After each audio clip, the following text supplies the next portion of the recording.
So, welcome, ladies and gentlemen. Soon will be on the news front page. So, while we do this, I'll just quickly plug everything into our Discord to get people watching, so they can hear our lovely voices today. Do a big plug. So. This is the... I'm going to repeat this later just because I want to rub it in a bit. We are the #1 rated university esports podcast. We're also the first and only official esports podcast. We'll be live on the news soon, but I have two very special guests today. I have great, phenomenal professional casters who've worked with organisations such as ESL, StarLadder, and IM. It is, of course, Flakes and Snods. How are you two doing today? Oh. I wish I had StarLadder under my name, but unfortunately I haven't. Okay. Sorry about that. Nah, it's fine. I'll take that L. I'll hold the L. So we got two very fantastic casters today. As a CS caster myself, this is a very exciting opportunity for me. We met at Epic LAN. Shout out to those guys, Epic24. Great bunch of people. And you guys came down and had a chat with us casters. I think Flakes, you even did a cast with Yumi as well, which is pretty cool. I like that guy. Yeah, that guy was nice. He's good, man. I'll be casting with him at the Epic LAN Reading qualifier for the casino tournament they're doing this Sunday. So just plugging that in quickly. But anyway, we'll get right into the questions we got first. And first thing, as casters, there's quite a few people. It kind of blew my mind really, because like my growth into esports has been fairly quick. Like I've always followed the scene, but actually knowing the people who do the tournaments, do the casting, like I didn't realise there was that much of a scene in the UK. So what got you guys into casting? When did you first start, and what was the motivation behind that? You can go first, Flakes. Man, you put me on the spot making me go first. Not really. I know, like... I wouldn't be casting if it wasn't for you, so you have to go first. I guess like for me, it started out as just like a jokey thing. Like I used to play a lot of CS because like when exam day came around like 5 years ago, I was like, screw exams, couldn't be asked. I'd just done like some tech stuff anyway, so I was just like, oh, I'll play CS for the next year. Like who cares? You know, me wasn't the smartest kid in the world. So I just played CS, and then like off the back of that, a couple of friends were like, "Oh, can you just like cast for a little bit? It'd be a laugh." Like, so I ended up hopping on a few streams, did a joke. Then all of a sudden, like I got a message from Harold, I believe it was, who used to be like an old name, who used to cast like a long time ago. And then so running late from work. Well, he was just like, "I'm running late from work. Can you fill in for me?" So I ended up casting on eFrag to like 150 people. And then I don't really know what happened. From there, it was like 6 months later, I ended up being like in Dubai casting LAN. So. And so, how does that relate to you, Snods? Because you said Flakes was very influential in you casting. So I was playing CS, not a high European level at the time, but like high UK. Wasn't it? No, this is before Endpoint. Before Endpoint. Yeah. So this would have been November or October 2016. So I was playing on not a very good team, you know, no chance for salary, nothing really, and my parents were like, you need to make money, or you need to get a job, and blah, blah, blah, blah, blah, blah, blah. So I had to make money. And the only way I knew how to make money from CS in the UK scene was through casting. And then I was friends with Flakes, and I said, hey, mate, could I give casting a go? And then he got me in touch with John Kelly with UK Masters, and then I cast with him for the first time, November, October 2016. That's how it all started. Ah. So it was sort of... So for you, Flakes, it was sort of like kind of jokey thing, and then an opportunity popped up, you took it, and then it's sort of blown up from there. And then Snods, it was you, was like, hey, my dude, help me out. I need money. Kind of, yeah. Well, my parents were like, you have to get a job, otherwise you have to quit gaming. And they were like, I'd have to quit all games if I didn't get a job. So I had to make money through Counter-Strike. That's fair enough. Yeah, but stuff for Snods that was like, in comparison, I guess like the difference between the two of us was like, Snods was smart, like he knew the game at a high level, like. Yeah. And that was something that was always going to make it. You knew enough, right, to get started. And then I guess like the interesting thing for me was I didn't really know the game even to that level. Like I was just playing at like super low level UK stuff, like you know, against teams who got grouped to I series and stuff like that, right? So like pretty bad UK teams. Like, I wasn't really doing anything competitive. I didn't really have any like objectives to go pro in esports or anything like that. All I knew was I liked gaming. So it was just sort of a bit of a went from, oh, I could like get paid something like €5 an hour to, oh, I can actually make this a full-time job now. And that just sort of happened over I'd say like a 6-month period of just deciding, screw it, I might as well do it because I'm not earning money from anywhere else, right? So and so that sort of leads into my next question, which was, when did you realise that I enjoyed this, but oh wait, I can make a career out of this? So was there like a particular event which stood out where it's like, hang on a second, I've got like thousands of people watching me, I'm getting paid for this, and like what was there a key moment, or was it like a gradual change? I think it was like, so there's one moment that sticks out to me with like my casting sort of career, quote unquote, which is the moment where I got a message from a friend of mine, Tom, and he was like, you're going to get offered an opportunity. Like, a lot of other people haven't been able to do it, so you just got to say yes. And that was basically all it was. It was a pep talk of him just saying, just say yes, I don't care, just make sure you say yes. And I got a message like, 2 hours later from Starter, and basically boarded a plane to Ukraine 7 hours later. Bear in mind, I think I was just turned 17 at the time. Money to my name, just sort of played CS for the last 2 years. Yeah. But it was that moment where I was like, a company's putting me on a plane to Ukraine. What's the worst that can happen? But at the same time, this clearly could be something. It was like sort of that weird moment where everything sort of flipped for me, I guess. Yeah, it's actually sounds kind of similar to a friend of mine. He's called Saga. He's from our society, but he's recently been flown out to Portugal. I can't remember the name of the event. They did the EU Masters for League of Legends, and then now they're Forge Champions. It wasn't that. They did it's like an international one with the top university teams from each country. And so he's been flown out to Portugal to cast the English stream. So it's similar to that. Is literally someone popped up to him and say, "Hey, I've got this great opportunity for you. You fly out in 5 days." And he was like, "Hell yeah, I'm doing it." So is that CS or is that League? There's League. That was. Ah, yeah. So other question is that I've always wanted to know, because I think I noticed quite early on. I think it was a Call of Duty like COD 4 Pro mod clip.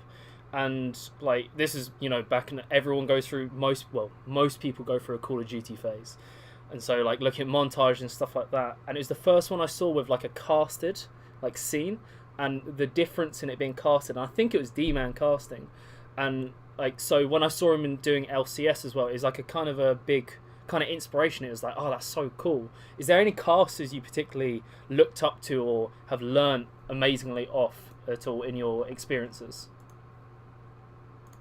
I'll go first in this one. Monte Cristo is probably the best color cast, I think, in esports as a whole. Back when he did League of Legends, I thought Monte Cristo was like unbelievable. I used to watch I didn't even watch League of Legends that much. I just watched the Korean League of Legends just to listen to Monte Cristo cast because he was so entertaining. Like, he was hands down the best. Obviously, his style maybe wouldn't work in CS. We have Henry G, who's also unbelievably good. Who else? Inspiration wise. Like anyone who's like you kind of looked up to, or maybe you've learnt off particularly as a caster. Learnt off would be Henry G, Pansy, and then looked up to would probably be Monte Cristo. Monte Cristo, right? And what about you? Was that Snod's answer, right? Sorry, I was getting distracted with messages. Flakes. Is there any players who stuck out to you? Players, casters, sorry. Like, there were definitely a couple of your more like bigger names. Like, obviously, for me, I watched a lot of Anders when I was younger. Like, he was sort of the first voice I really heard when I started watching CS. The man obviously comes in there as well. Sadakist more recently from the play-by-play side of things. But then there's also the element of like, I mean, if anyone ever like listened to me when I first started casting, or like watched me especially, like, you'd know that like the person I was back then in terms of like my on-camera skills and my ability to be a confident person, like, I was not a on-screen commentator in front of a camera sort of person. Like, I wanted to always be off the camera. So I learned a lot from like, I mean, Stods can talk to this. Like, I was horrendously awkward like 2 years ago. I had a lot of issues with just like being myself and like being a camera personality, so to speak. I'll never forget the smile. So I put a lot of to like Tom and Harry and like Hugo and stuff for that though. Like, the three of those guys were like my sort of the core group of people that I relied on, and then obviously what was it, year we did together for UK Masters slots, basically? End of 2016. Like, that helped a lot as well. Yeah. Yeah, no, so that was all on camera. So the first time I ever casted, ever casted, was on camera in a studio. Never done anything online, never casted from home, never did any of that. So like, it was complete opposite. So my first ever time commentating was literally 3, 2, 1, producer in my ear saying, "You're going live now. Look at the camera." What did you know it was going to be straight on camera kind of thing, or did you turn up and they were like, "Oh yeah, stand here, look pretty, and talk into the microphone"? Straight in the studio. So I knew. I had to go to the studio. I had to go to the studio. I knew it was going to be on camera. So what prep kind of thing did you do before? Did you have any prep beforehand, or was you like just sort of winged it? Trial by fire. I just literally stood behind there. It wasn't Flakes. It's a guy called Broad. Don't know if he casts anymore. But literally just got there. Producer said, "This is the rundown." I was like, "Okay, cool." And then put the microphone on my ear. He said, "My level okay?" I said, "Yeah." He goes 3, 2, 1, and live. And that was it. Yeah, that was it. That was it. Fair play. Not many people can do that. Funny though, because like I always find it, like, looking back on the time, like, it makes me laugh even thinking about it, because like you have so many different people who come into it. Like Snods, I'd say, like, is a fairly outgoing person, and like he might not have had experience being on camera and stuff, but like it was something that he could comfortably do. And it was always interesting, like, comparing that to someone like me who was like, "Oh my god, this was like super weird for me. Like, I never wanted to do it," and then it sort of just happened because, like, you know what, I really enjoy this, and it's sort of just trial by fire was quite literal, I think, for me. Yeah, I know. I get what you mean on that. And so I'll direct this question to you, Flakes, which is you said it's been sort of across a 6-month period, like that your career sort of grown so much. Has there been any highlight event so far that you've casted in your career so far?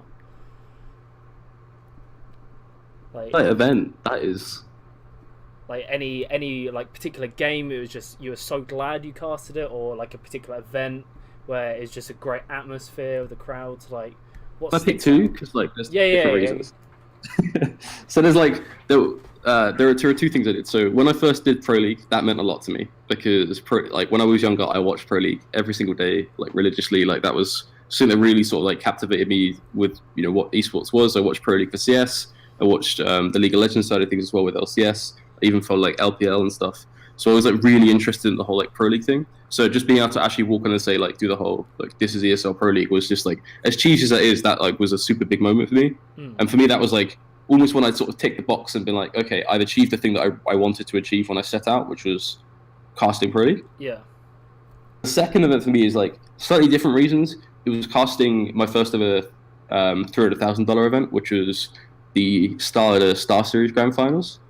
That event, know that was a terrible event for me, but it was also like really good for me because it was a bit of a reality check of like where I was at and how I needed to change as a person to like actually be able to work within esports and like an esports basically. It was a kick up the arse was what it was. Can you elaborate a bit on that? You don't have to if you don't want to, of course.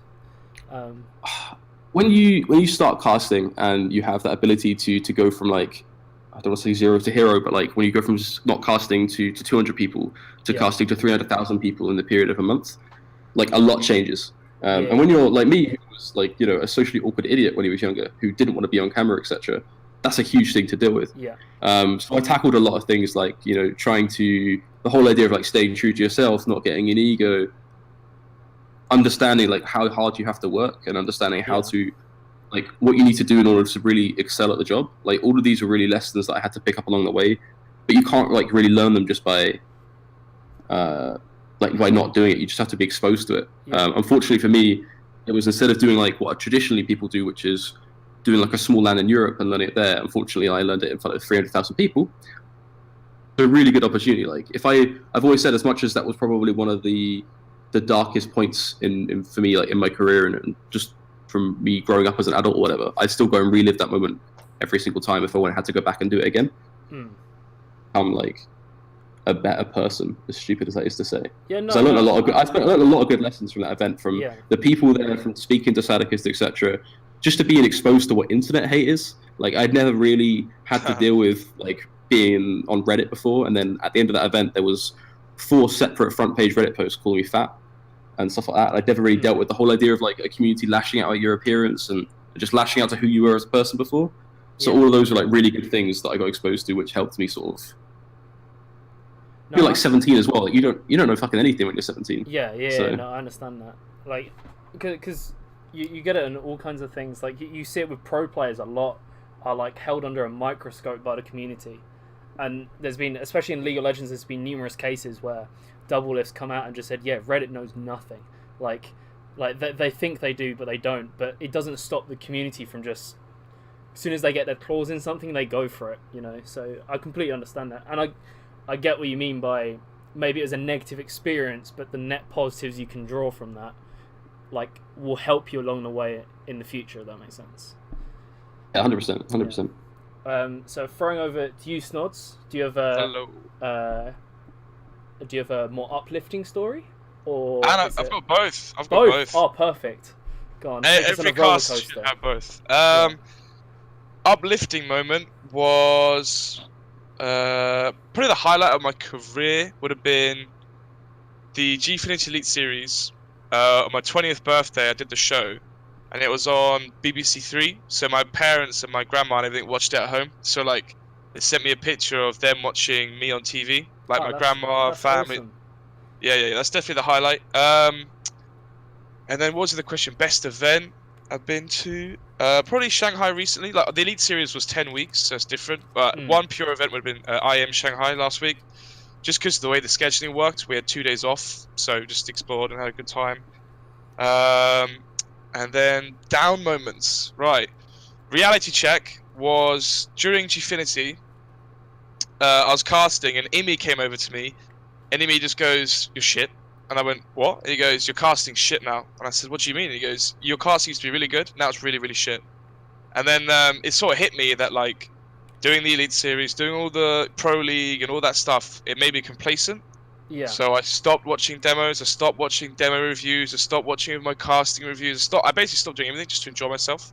Yeah. And then he just went, "You're shit now." And then I was like, wow, I actually am. So I went back and changed everything. Yeah.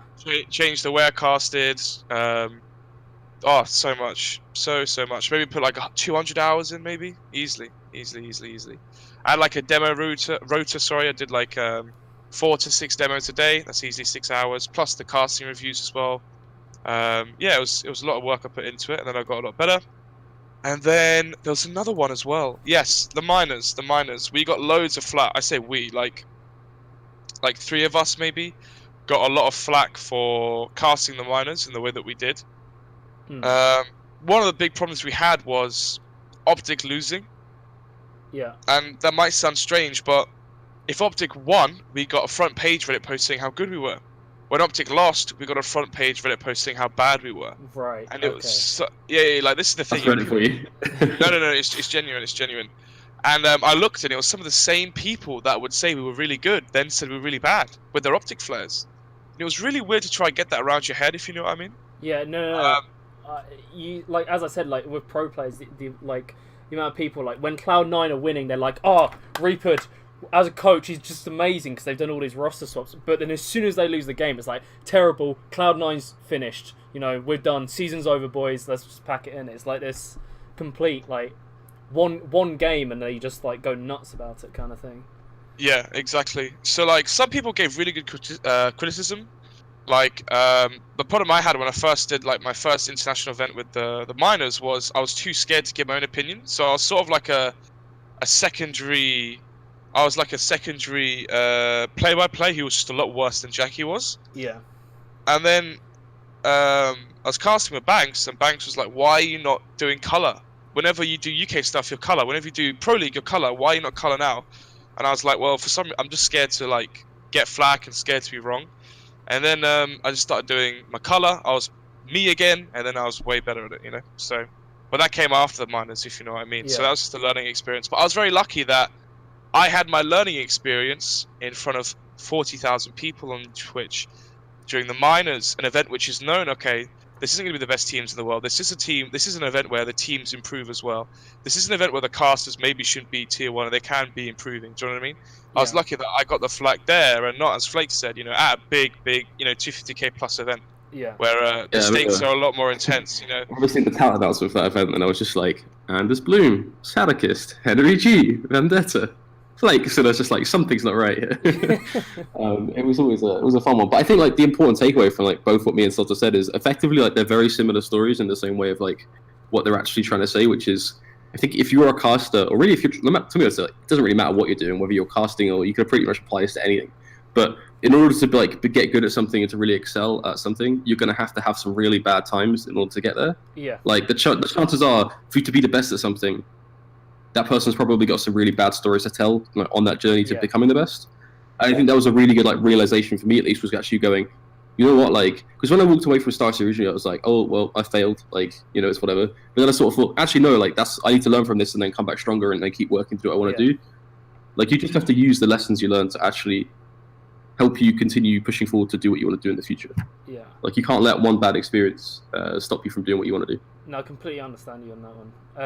You see it a lot. I think is Ed Sheeran of all people. Like he was on some talk show and he said, I get all these people saying how talented I am, but you didn't hear my first songs. They were awful.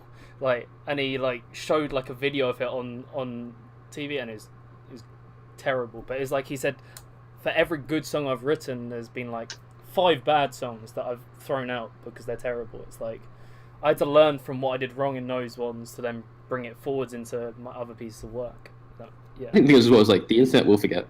Yeah. Reddit can't like. You know, when it happens, you're like, oh my god, Reddit gonna hate me forever. I'm done. But then like you realize like a day later, Reddit doesn't care. Like it literally is like as Soto was saying, like players for example, who will post like a post about Optic and then like a day later they'll talk about something else. They'll be talking about VP. Like they won't hold it forever. The important thing is just to sort of get over yourself and just move on. Yeah. Like go, okay, you know what? I was bloody terrible yesterday. That was abysmal. Like how can I be better today? Yeah. Like being upset and being all like angry at Reddit. It's to just like pick yourself up and have a crack at it again. You know? Completely. Now, just before we go into like, I've got some questions from our casters. My final question is for this section is, as casters, you've gotten to travel, like you said, like Dubai. You've been all around the place. You said Shanghai as well. What's the just like not event, but what's the coolest place you've been as a caster to get to visit? I would say Auschwitz and Birkenau, Poland, Katowice.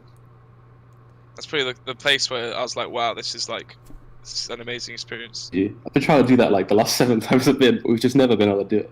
Yeah. Is it like it's like a 50-minute Uber, isn't it? So if you're in Katowice, it depends what hotel you're in, but like you can just literally go to the Novotel, go to the like desk and say, hey, can I get the Auschwitz tour, whatever, and it's 35 euros for a 40-minute cab journey there, 40-minute cab journey back, and a 5-hour talk about Auschwitz and Birkenau. That's not bad. There we go, ladies and gentlemen. If you want to go to Auschwitz, you're sorted now.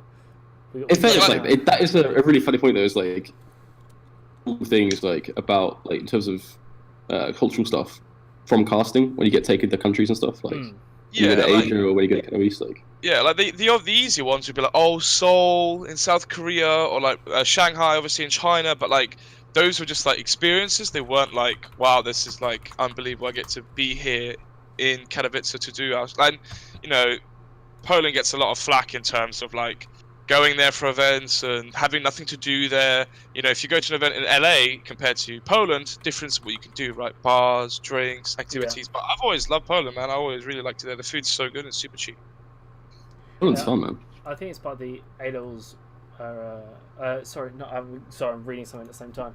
I think it's one of the things about European countries is a lot of the European countries are quite old. Like especially some of the cities like Berlin. The culture in that city alone, like the amount of you just walk around and you're just seeing older and older buildings as you go around. But like if you go to America, of course, you know they're not as old country. You know they haven't been around as long in essence. We're now on our own one as because the stream has been moved from the Newell stream, so we're now on our own thing. But we'll get into the exciting questions from the casters. So. I don't know how exciting for me as a caster, but maybe not for you guys.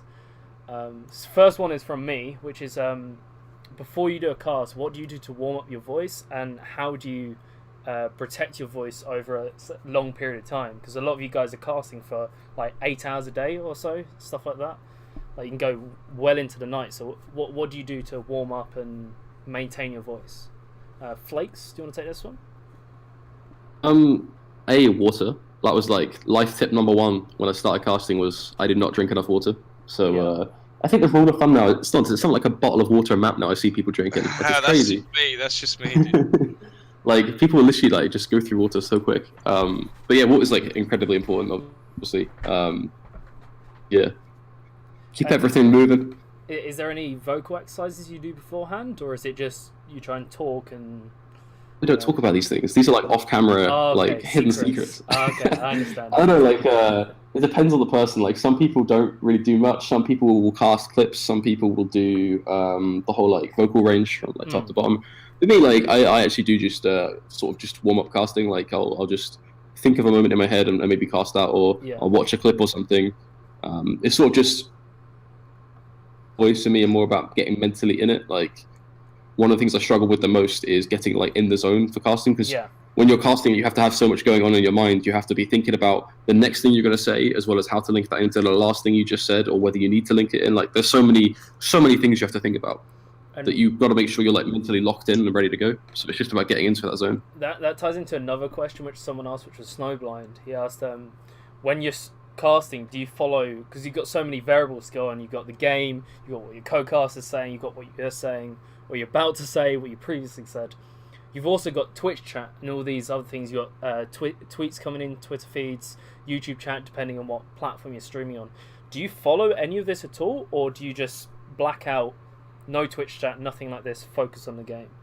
I think, I don't know, like, I think me and Salt would agree, like, for any professional event, you're not going to be seeing Twitch chat or YouTube chat at all, or anything like that. Your pure objective is commentating the game. So it's like your co-caster, what you're like, and basically the game, like those two things. You'd never deal with Twitch chat or Twitter or anything. Okay. Like the thing is, if you think that's bad, as soon as you go into a studio cast, it's going to be a lot worse when your producer's there talking to you while you're speaking, while you're casting, and the producer says like, replays in 5, replays there, ads in 2, break in 5, like wrap it up.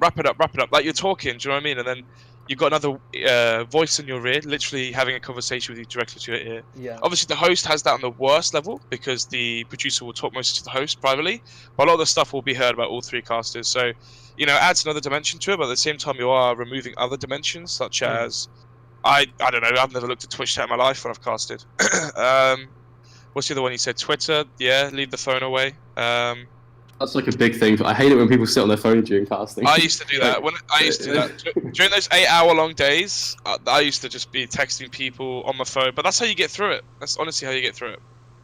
Because I think one of the problems I had is when I've had to cast, I've also had to run a stream at the same time, which includes moderating Twitch chat. So I'll be like watching Twitch chat while casting, making sure they're not saying anything that I have to ban them for, kind of thing. But I get what you're saying. I suppose in a professional setting, you've got people covering all those bases anyway, so you don't have to worry about them in essence. But then you have a producer shouting down your ear, so, it's like... Well, I think like my favorite thing about a producer is when they give you the hard break, which is like when you're doing TV stuff, and like they're going to go to that commercial break, whether you finish talking or you're... Like, you could be halfway through a sentence, they don't care. They're going to that commercial break. And the way they do so you just gotta go. And the way they do it as well, 15, 14, 13, 12. As they literally count down. Sets in. Yeah, you have to have a conversation while that's going through your ear as well. You can literally look back to clips, and I'm sure you'll see it. Like, for example, on Stud's face, you see it by, you just be like, the panic is our face, and you can see the timer going down, just an expression on our face. As we're like, crap, we've got to wrap up what we're saying. Like, yeah. And like that panics you as well. Then you like mess your sentence up, and you mess it all up.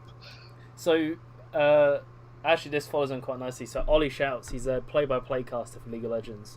He's casted for the Newell before a lot. And he had a great question, which was, it's at Ollie Shouts. He said, how do you recover when you trip up on your words in the middle of a play without just ruining it for the audience? Do you have like a go-to phrase you go to? Do you just pause and let the other guy come in? Like, what do you do, in essence, when things go wrong? Before, I used to acknowledge it. So if I messed my word up, I would like acknowledge the fact I messed it up by the fact that I would re-say the word properly, or I would take the piss out of it. Like if I mispronounced flakes and said bakes, I'd say, oh, bakes, what are they going to do here? Try and bake, I'll try and reference it. Yeah. And then when you start casting with better people, and you start casting with like really, really top casters, then you're like, oh, they actually mess up all the time. You don't even realize it because they didn't bring it up. Yeah. Like you cast with some people, like for example, I don't want to throw him under the bus, but Harry, right, cast him in Shanghai, and he was really, really jet lagged, so he was really, really tired, right? So he was messing up a few of his words, but when I started spacing out, which everyone does when you cast, I started spacing out, and I didn't even realize he was doing it because he just didn't pay any attention to it. Just carry on, even if he said the wrong word, he would still talk because you're saying 100 words a minute, aren't you? So it's like, how are you going to notice if one of them's the issue? Just never bring it up. Have no go-to phrases. Don't acknowledge it. Don't even repeat the word. If you've messed it up, carry on talking, and everyone forgets. I used to do that all the time. That was like one of the biggest like things that I used to do. Just like made a mistake, reference it straight away, try and play it off, try and be funny.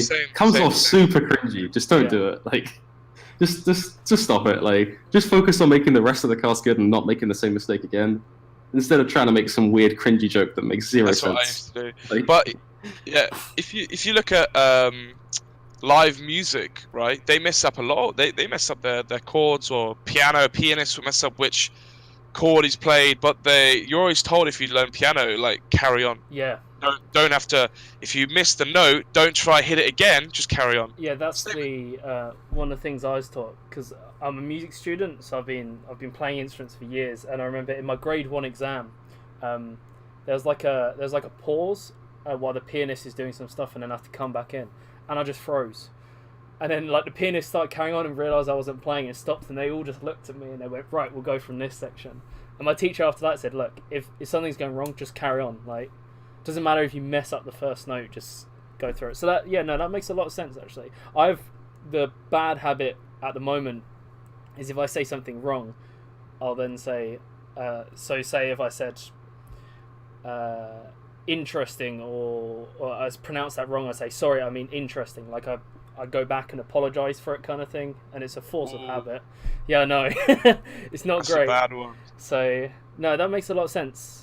Because I haven't actually heard someone, a caster at least, give their 2 cents on it. But it makes sense. I presume I've seen a lot of casters and you never notice any mistakes. Yeah, but there are there. If you listen for them specifically, you go into a cast not trying to focus on the storyline, and basically try and not get sucked in, which is the cast objectives, is like suck you into the storyline. If you completely ignore that and just focus on looking for the mistakes, guarantee you'll find some. All right, definitely so. And we'll move on to our last question, which I want to ask in 2 parts, because he's asking it in the in-person sort of scenario, which is this is Saga Cast. This is the guy said he's flying off to Portugal to do, and I got PM the message of the tournament. It was first the University Esports Masters, and this is the International College Cup or Collegiate Cup, I think. So it's the top teams from each region competing against each other. And he asked, this is Saga Cast, he said, when casting as a duo, what are some useful ways to communicate without interrupting the flow of the stream, like hand gestures or like pointing to areas of the screen? And also I want to ask that in terms of online, because like I casted with Yumi at Epic LAN, and in person we got this really good flow going, and then we practiced for this event online, and it was really hard because we couldn't see each other, so like knowing when to stop and when to go is like a lot difficult. So Snoz, do you want to handle the like LAN in person sort of scenario first? Yeah, I've only casted like one thing online. I think it was the miners flakes. Do you remember? Yeah, that was a fun one. Yeah, that is literally the only time I've ever casted on. Oh no, that's a lie. I did one of the Omen weeks. So yeah, like my experience in having to work that online is really, really minimal. But in LAN, I have like a 2-finger gesture, which when we're casting, I'll like tap the table. And that means I have something to say. That doesn't mean finish immediately. That doesn't mean, wrap up your point right now, throw to me right now. That just means I'm ready. Like, I'm ready to throw. And one of the problems a lot of casters have, I used to do this as well, is you start to fill. Instead of throwing to the other caster, you keep going when you have nothing else to say. So you start like chatting pure shit, to put it bluntly. And this is a big issue that a lot of casters, I noticed when I first listened to them, or when I first like hear them, they'll be rambling And in my head, I'm thinking, just throw. If you just throw to your caster, you've made your concise point really, really, really pungent, really, really, really good, really to the point, really precise. And then they ramble on about something completely irrelevant. Where if they'd thrown to their caster, it would have been a lot better. So I think casters can maybe throw more. 30 seconds, 40 seconds goes very, very quickly. And yeah, ramble less, throw more. But yeah, on LAN, I have like the little tap the table. That means whenever you're ready, just throw to me. And that helps my caster because whenever he's finished, he has nothing else to say. He then throws and avoids waffling. Yeah. And so, Flakes, what about in an online scenario? You can cover LAN as well if you want, but... In an offline scenario, like Sods is basically 100% right. It's all hand gestures. I mean, you saw it at Epilan, right, Novi? Like, even when me and you were casting, like, we sort of started working on the hand gestures and stuff. Like, you pick them up over time. There's a lot of different things. You can take it to the next level where, for example, let's say Snods has a point that he needs to time specifically around this round. Then you sort of like, I don't know how to explain this, but it's really easy when you're showing it. But like, yeah. Your hand is sort of going around and like you're making a circle out of your hands, like you're doing a circle motion with your hand, and then that like you throw off like Snods knows what I'm talking about. Like we all do it. It's kind of weird to explain, but like you just sort of pick up hand gestures with the duo over time. So what he means is like the timing of. Okay, if you're casting two play-by-play casters, then the throws aren't as important. Well, they are because obviously the play-by-play, you're both play-by-play, so you want to have the action to look better, right? Yeah. When you have a dynamic duo, me Flakes, me Jackie, whatever, right? One is play-by-play and one is color. My job as the color is not only to give analysis about the round, say why a team's done this, say what they're doing right now, say what they're going to do. My job as well is also to hype up my play-by-play caster. So, an example, B-Site Mirage is down to Snacks, whatever, right? I'm talking about analysis. I'm saying that the other team, say it's Virtus, that's so awkward. Say it's SK are going up short, they're coming in towards the B-Site. And then I hype up my play-by-play caster by saying it's all down to Snacks. One player, one man defending the B bomb site. Can he hold the line? Do you know what I mean? Suddenly, that's hyped up the moment a lot more. And then I throw to Jackie, and he goes, "Oh, Snacks with the blah, blah, blah." Do you know what I mean? Yeah. So you're adding tension, you're adding an atmosphere, you're adding suspense as the color, right? And if I don't get those timings right, I mess up my play-by-play caster massively. Yeah. Also, the same can be said for my play-by-play caster. If my play-by-play caster doesn't know when to throw to me, then I don't have time to talk about the analysis, and that massively impacts how I can cast. Yeah. So it's based around hand gestures when you're in an offline scenario, and like a lot of like communication, looking at each other in between looking at the screen, in essence. Mm-hmm. Also, just talk to each other before a cast. Like that'd be the biggest thing about this. Is like I think I used to do this. I know a lot of people didn't really do this, and then like recently, and over the sort of past year, 2 years, like people are starting to realize that it's just a really smart thing to do. Just talk to your co-caster and be like, what do you like? Like, what parts do you want to, how do we want to have our flow? Like, do you want more longer segments to talk? Do you like, because everyone's different, right? For example, like the way Snods would cast as a color caster with a play-by-play is going to be different to the way another color caster will cast, right? Yeah. So you have to you can't go. There is no one size fits all. You have to sort of be smart. You have a conversation. Like I think if you're not having a conversation after every series with your co-caster and saying, how was that for you? Like, is there anything I could do to better support you, and vice versa? Yeah. Like you're not progressing your casting that way. You're just trying to deliver more of the same. Yeah, it's about synergy as well. The person you're casting with, like Moses, is like half color, half play-by-play. He does a lot of play-by-play. You look at Henry G. Now, over the course of the last 2 years, he's transitioned more into play-by-play a little bit. And then myself, I'm a lot more analysis because I like making my co-caster's job easier. I like hyping up his job, making it easier, more comfortable for him, right? Yeah. So everyone's different. Every caster's different. But all in all, synergy is a massive thing. And talk about before, I don't know about it from a play-by-play point of view because it's very easy for me because I've only casted with play-by-plays and I'm a color. So for me, it's like, oh, we know exactly what our roles are. Let's just try and make the throws as best as we can. Whereas I don't know, Flakes, this is where you have to talk about it because I don't know what it's like casting as two play-by-plays.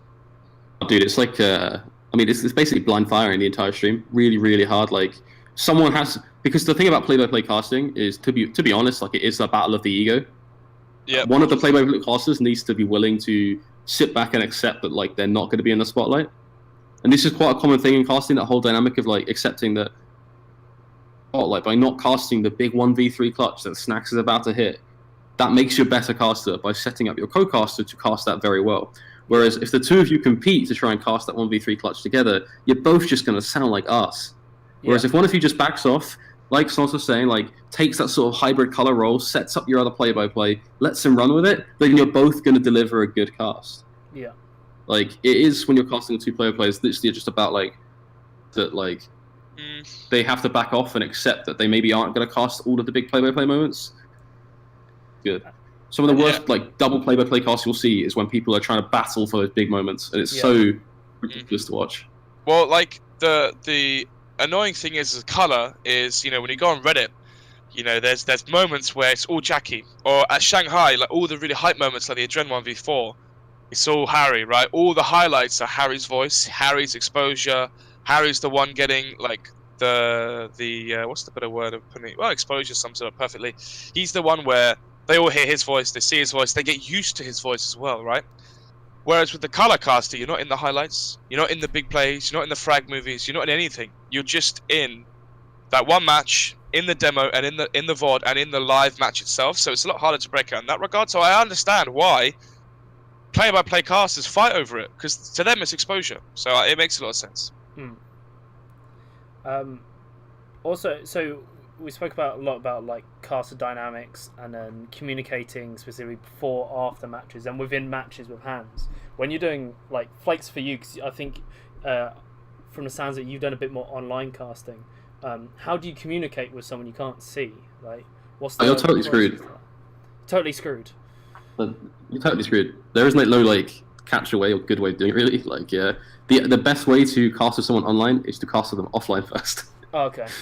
Because you need to learn that person. You need to learn like, because when you see them offline, you learn the ticks on like the way they carry themselves, like physically, like you learn the ticks in their face, their hand gestures, etc. But you do also learn like the little tells within their voice. So like, for example, for me, everybody I've ever casted with says I do the same thing when I'm about to throw.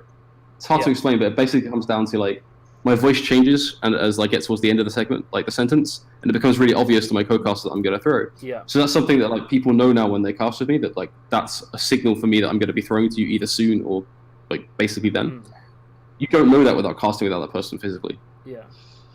Yeah. To be honest, like you're going to struggle casting online with someone. You just have to rely on synergy and like just take it a little bit more chill, a little bit more casual. Yeah. So that ends our sort of like caster questions, and next part, like, which is nearing sort of the end, is where I wanted to talk about the actual CS scene in general. Because of course we've got, you know, Face It Major coming up in London.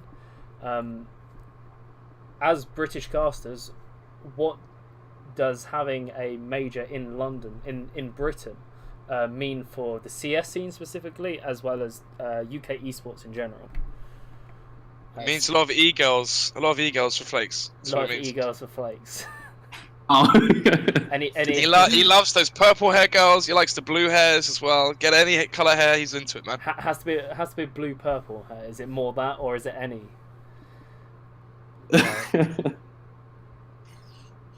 I guess it's a no from the judges. No. Flakes is just no comment on that. Anyway, That's a swift no comment. what do you think of when it means for the UK esports scene? Because this is pretty huge, am I right? Or is this not as big a deal as a lot of people think it is?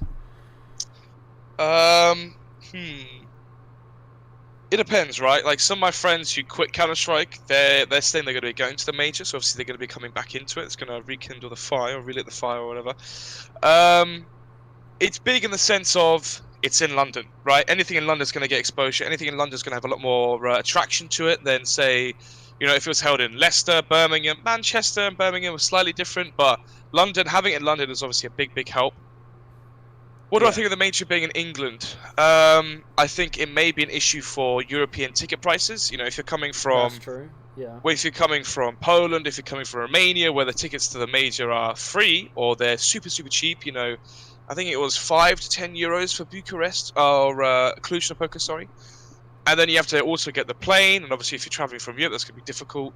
So I think if it's not a lot of UK people going down to the major, you know, is it going to be like a 15,000 Lanxess Arena? No. Is it going to be like a 10,000 or an 8,000 at MLG Columbus? Probably not. I'm not sure. Flakes, do you know what the numbers are for the crowd? So, Wembley Arena, I think, seats... 4,000? No, I think it... Like, at least for, like I don't know about how they're going to do the bottom bit, but I know for like concerts it's 10,000, but I don't know what it's like when they've got seating on the bottom. So I reckon about 5,000. I'm gonna guess around that mark. I'd imagine. Yeah, and they can definitely sell that out, and you can get a very good atmosphere in that sort of stadium environment, right? Or hall environment. So I think it's obviously very good.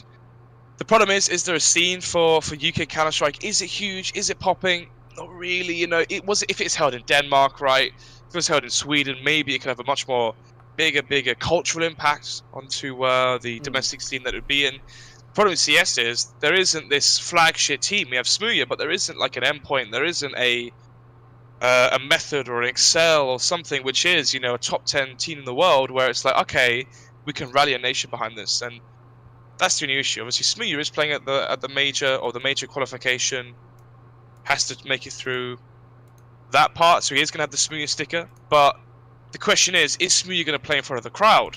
We don't know. He needs to make top 8. So you're saying it's big in the way that it gives exposure, but will it actually have a lasting impact? Is probably yes. Obviously, it's great to have it in England. You know, 30 minutes from my house by train, really close to me. Probably gonna go. I need to get tickets still. Don't even know if I can. But yeah, I'm very happy it's in London. Obviously, just for your English pride. But could it have had a more impactful somewhere else? Yeah, Denmark. I'd actually like to see I'd like to see more majors in like different countries. Like we always see events, like big events in like Cologne or Katowice. I'd like to see some stuff in like Norway or Denmark and like Sweden and like other countries like have less scale esports events at least. I think there's some really good opportunities in Europe which are like a little bit more accessible. Like don't get me wrong, the UK pride, like sort of saying within me, is like awesome. We've got like the biggest event in UK esports ever pretty much. But like accessibility for Europe on a whole is quite complex due to just like well, economies of scale, right? Like average I'm not going to go into that stuff.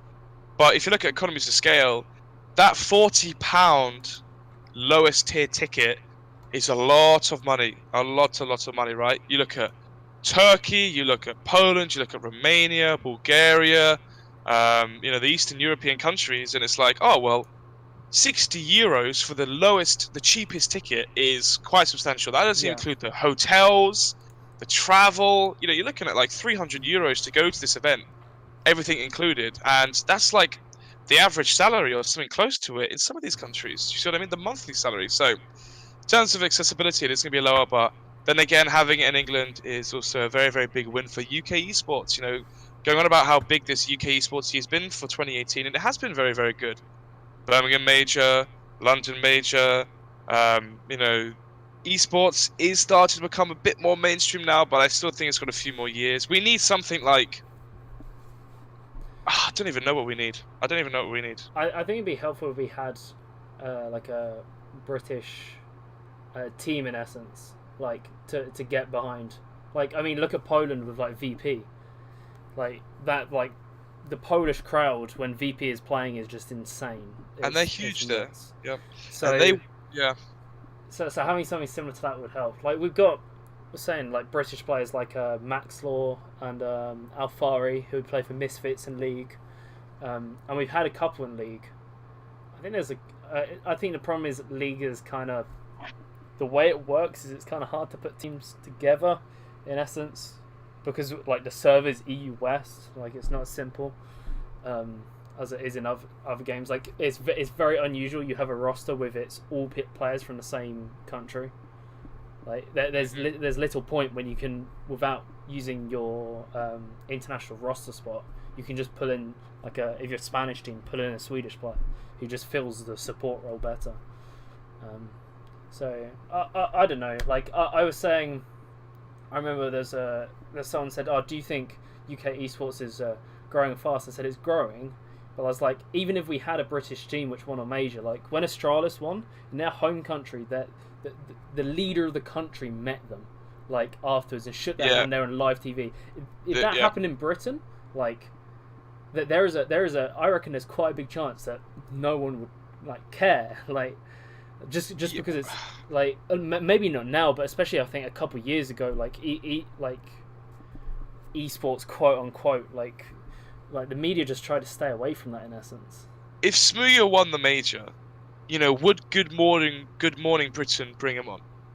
That's the question you've got to ask, right? Would they bring him on? Would there be BBC articles? Of course they would be, right? But that's not the same as being on national television and getting the whole esports agenda across. But yeah, all in all, if the major was in Denmark, where it had maybe backing from the government, something huge in that way in terms of ticket sales, in terms of marketing the ticket and the event, could it be huge? Yes, it could be, right?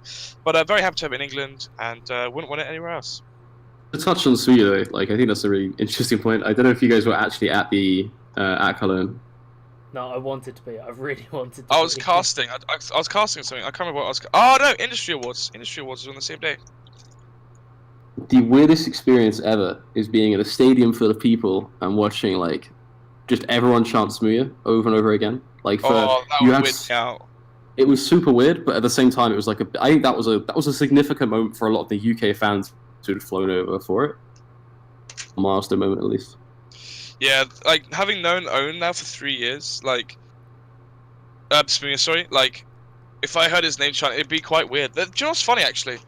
When he joined Big, in my head I was like, oh, okay, Smooya's going to be a big star. Like, I need to get ready for that moment where it is quite surreal for him, and I have to just accept that, and accept that now he isn't just, Owen who's, like, used to play WoW and used to do all that, right? Now he is, like, legit.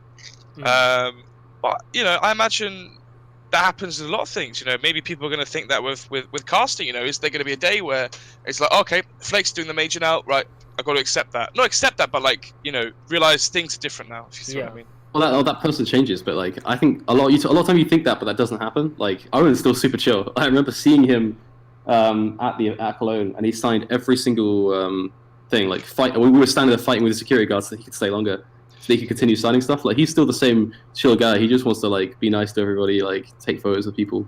Yeah, but like, people are going to treat him very differently, right? People are going to be like, oh, hey Smooya, big fan, or hey Smooya, I can do something for you.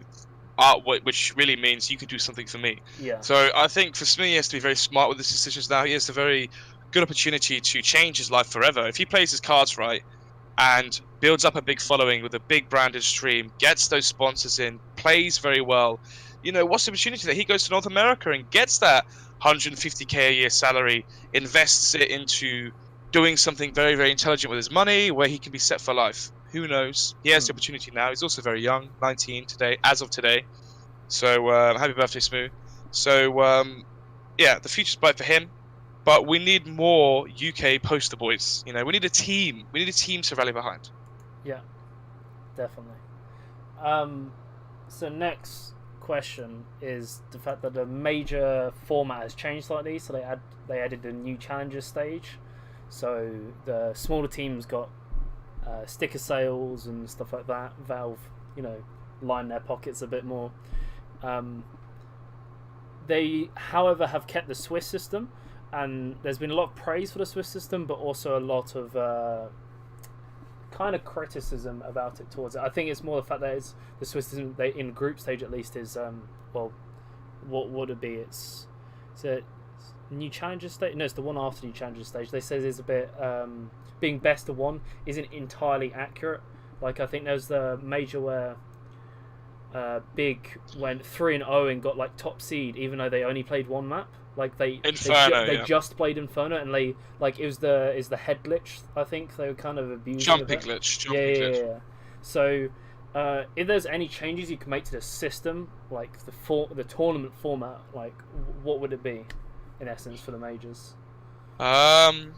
It's hard. I like GSL. I've always liked GSL. I've always liked having groups and the anticipation of, who's going to make it out of the group? Who do you think's going to make it out? Flakes, blah, blah, blah. Do you know what I mean? The talking point of that. I also like the user groups of GSL because it's 2 best of 1s and then it's best of 3s. Elimination matches best of 3, deciding matching best of 3, everything's best of 3, right? So you have the most fairest in terms of the format. The problem is obviously teams will argue the fact that you don't get to play every single team, so you can get that quote-unquote lucky draw with your group. With Swiss system, the problem I have with it is the fact that it's not seeded. So, famously, Astralis SK, because they both went 2-1 in the, or 3-1, apologies, in the Swiss system, At E-League, they both had to play first round of the tournament. Those are the two favourites to win the whole thing, and they're playing in the top 8. If that was a group system, it would have been SK and Stralis make top of their group. They cannot play each other to the semi-final because the top plays versus the second out. So in terms of seeding, they couldn't play each other to the semi-final, and then it's very different. So there's something similar happened. It was the I think it was PGL Krakow with was that the one with which Gambit won? Yes. Is you had like Gambit side of the bracket. Fair enough, they had some hard teams to go through, but Immortals had like one of the in my opinion, one of the easiest brackets, like sides that any team has probably had in a major before. Like if you compare it to, I don't know, like Cloud9's run, where they had to go through. Who did they go through in Boston? SK. Like SK was FaZe. FaZe. Like they went through some top teams to get to that point. But like, I'm trying to find. It was PGL Krakow. I'm trying to remember what their run through was, but it was. Immortals was Virtus Pro, maybe North as well. Let's have a look. So, yeah. So they were against Big first round. Yes. Big was for top seed, I think, going Yep. up. So they beat Big, which like Big was decent, but like only on like one map, like Inferno. They weren't that strong across the board. Then they played a Virtus Pro, which beat North, which again isn't. Virtus Pro were on their way out. Really, they like not a strong. Yeah, that was the beginning of the decline. Yeah. So they literally took Big and Virtus Pro, and then were in the finals of a major. While Gambit had to go through Fnatic, SK versus Astralis, winner of that, and then they had to go against Astralis. And it's like that's crazy. And so like yeah, so it's the kind of the fairness in that seeding. So I completely, that's the main criticism I see in analysts and certain people like Thorin mention and towards the Swiss system, in essence, in majors.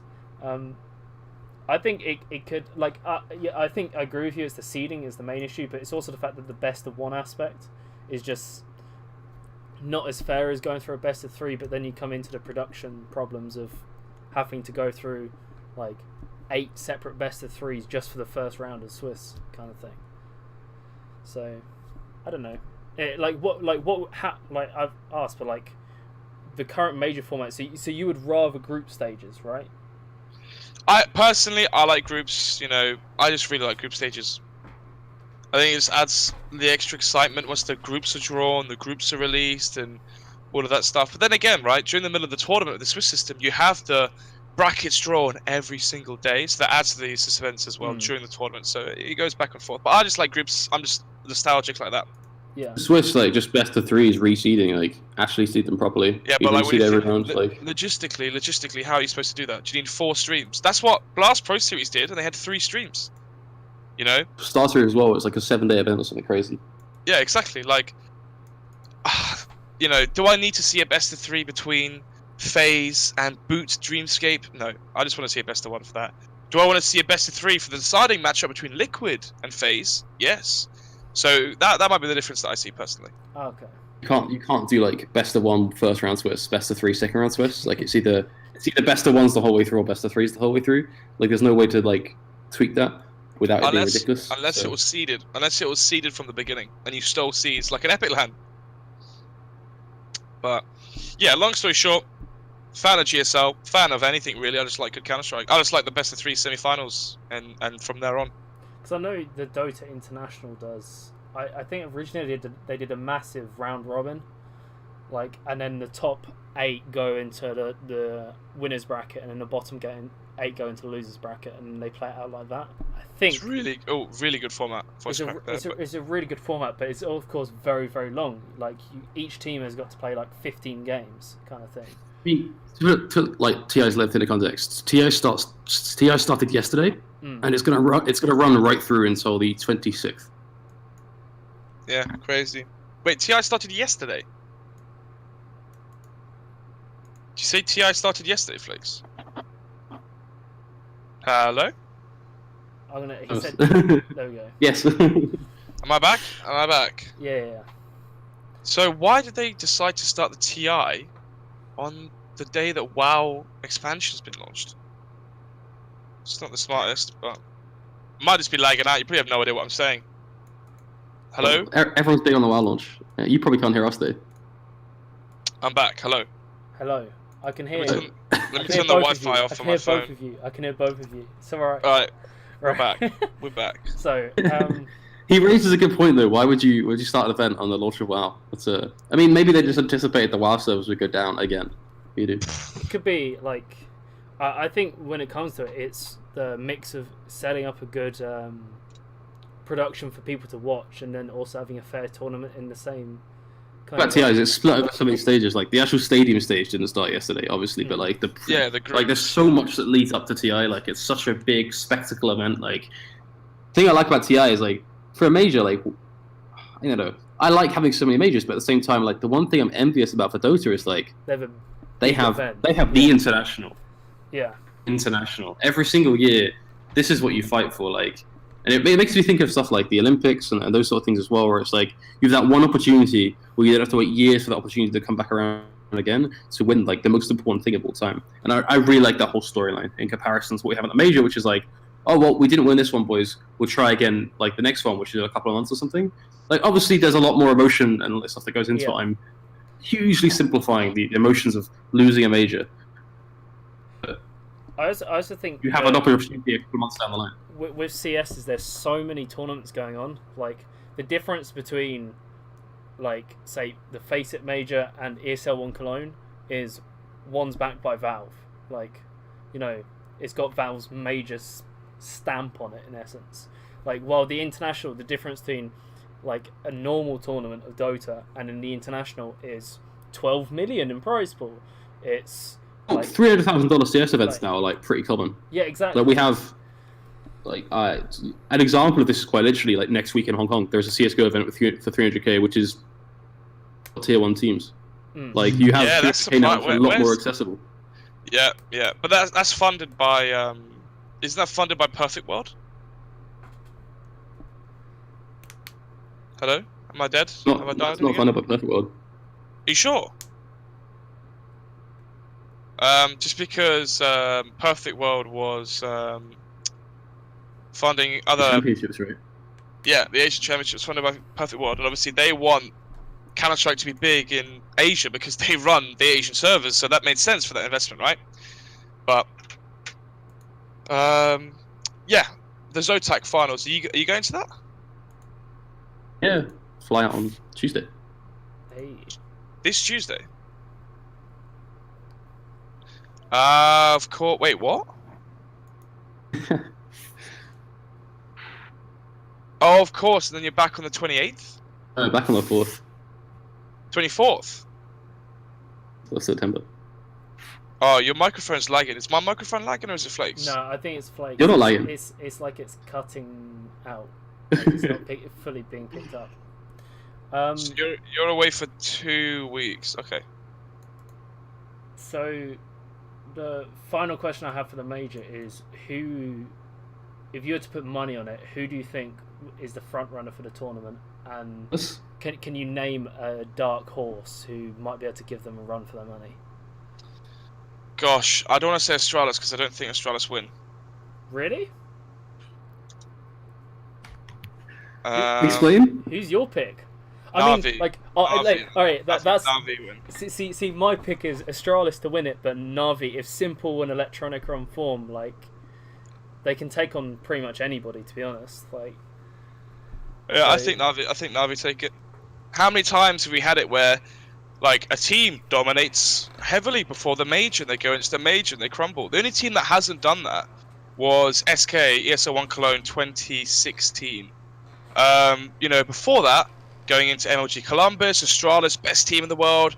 They won ECS. They won one of the DreamHacks as well, DreamHack Summer, I believe it was, versus Cloud9. They go into the major Columbus and they lose to Luminosity. Then, you know, you look at FaZe going into the E-League major. They're heavy favourites to win the whole thing, and they choke in the finals. There's more examples of it, but I do feel like Na'Vi might be the ones that take it. Flakes, what's your 2 cents on this? I'm gonna try and talk, but I have a feeling my internet is gonna be terrible. So we'll see how this goes. I'll tell you if it cuts out, but it's good now. Okay, well, so Astralis would definitely be my go-to. I totally actually like understand and agree with Snod's points, but still, I'm gonna sort of put my money on Astralis, I think. though. Like that's I don't know. Like I don't really look at them as a dark horse. Like I'm not that impressed by Navi. I think at the moment overall. Like if there's a team I'm disappointed in, it'd be the whole like SK MIBR scenario. Like that is just kind of a disaster project at the moment, at least. If they like, not even like the major. Like if they could mess up the major, but like, what if they lose to like VP next week or something? Mm. Like they seem to be losing to teams that they should never be losing to. It's just super weird. So Astralis for Flakes and Navi for Snods. See, my head says Astralis, but my heart says Navi. I just want Simple to win a major. I'll be honest. Like that guy's like in the form of his life at the moment. It's incredible. They're like, I saw a post where they compared his stats to Devices and Nico, and all of them are playing amazingly at the moment. But the amount of games where the players have got more than 30 kills, I think Device had 0, Nico had 6, and then Simple had like 18. Like the guy is just in an incredible form at the moment.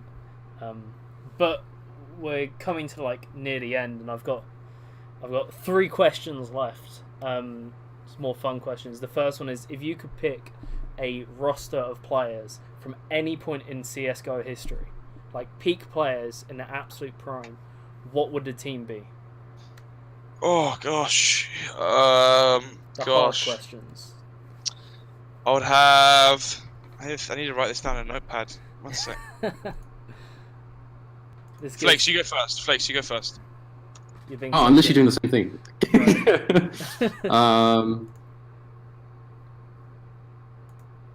See, this is the real hard questions. This is your imaginary fantasy. I mean, these things are like CS team. Language barrier is nothing, right? No. Ignoring language barrier, we're talking about like your dream peak performance team. Okay, so Simple, Markelov, Get Right, Element, Potty. Ooh. Wait, give me a second. I'm still working this bad boy out. Yeah, I think that like I don't know though. I kind of would like old school Forest in there. Old school players. Potty and Markelov like are 2 very like important names to bring up. If you're talking like Markelov was very wasn't he like a top AWPer for CS? Was it Source or 1.6? 1.6. He was like one of the best. He was one of the best. Right. This is my dream lineup. Support player would be Cold Zero, obviously. Entry would be Nico. AWPer would be Guardian. IGL would be Karrigan, and my second in or my cleanup role would be Simple. Simple. So you've gone for the more modern players. Flakes has gone for the classics. Yeah, I could chuck in the old the Existence. That sort of like tier, but Shocks. I wish Existence was like a tier 1 IDL now. Like, Shocks as my entry would be a good idea. But yeah, no, that's just one because I can see that one working with Karrigan. Right. Maybe not Cold in that one because he'd be left to bear, but maybe MBK. He's a very good solo anchor. Yeah, MBK's like he seems to be fairly adaptable in what he can do. Yeah. So, all right, very interesting picks. I was not Flakes with the outside answer there. I was not expecting that one. Dude, I just think like my favourite memories of CS will come from like 1.6 and Source. That to me, that's when CS was at its best. Yeah, no, I get what you mean. I get what you mean on that. Like, I think I started watching when I got into it was like the pre-AWP change, pre-AWP nerf. It's like same. When Kenny S and JW were like absolute monsters. Like I started playing CS February 2015. So like 3.5 years ago now. Jesus Christ, it's a long time. Yeah, that coin sounds. So. Was that Flakes? You not have your 5-year veteran coin on CS? No. Wow, even I've got it. How do I have it? What? I think it's because I've got Source. That's why. It carries over from Source as well. Yeah, that'll be why. Okay, the other question is there any event or particular play, I'm going to say play rather than event, specific play or match that you would, if you could go back and like any game and go, I want to cast that, what play would it be? Oh gosh. Mine would have had to be. What would mine have to have been?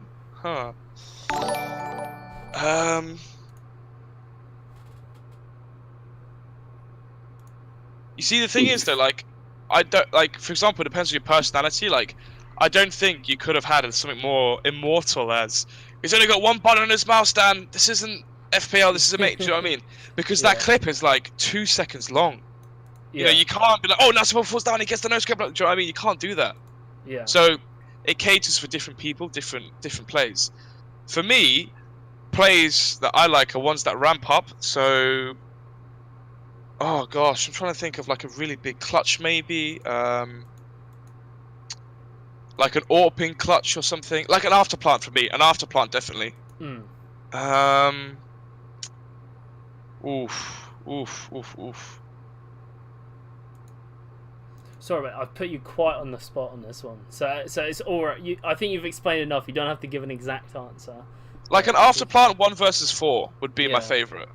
Right. It's interesting to talk about 1v4s. Like, I'd say Luminosity versus Team Liquid, MLG Cumberless 2016, Cold Zero, AWP 4K. Jumping no scope. Jumping no scope. Like really explosive plays, like that's.